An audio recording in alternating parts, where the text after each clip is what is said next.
Je me pose la question, y a-t-il un homme qui est rentré dans cette salle ce matin? Il a donné sa vie à Jésus, mais il n'a jamais renoncé à son ancienne vie. Milka, épouse de David, mais fille de Saoul. Rachel, épouse de Jacob, mais fille de Laban.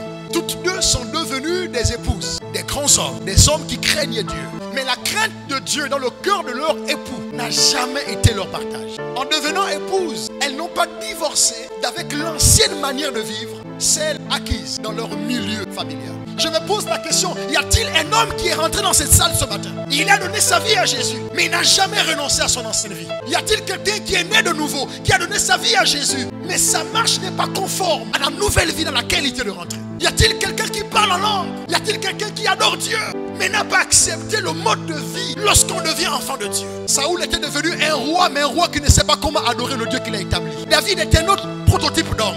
Il est non seulement établi par Dieu, mais il sait comment adorer ce Dieu. La Bible déclare, lorsqu'un homme quitte son père et sa mère par le mariage, les deux deviennent une seule chair. Milka n'était pas devenue une seule chair avec David.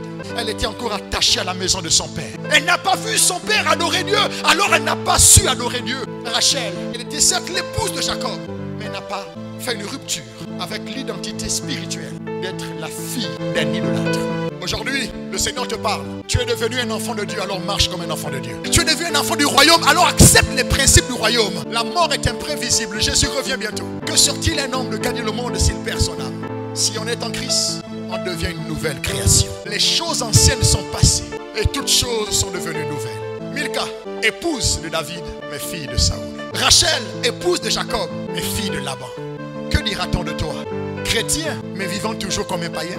Chrétienne, mais vivant toujours comme une païenne? Ou chrétienne, née de nouveau et faisant plaisir aux gloires de la croix, marchant dans la sainteté, dans la pureté? C'est ainsi que nous gagnerons ce monde. Les gloires de ce monde passeront, mais toi tu ne passeras pas, tu es éternel. Alors investis sur ce qui est éternel. Tu es éternel. Que Dieu te bénisse, que Dieu se souvienne de toi. Mieux, que Dieu se souvienne de nous.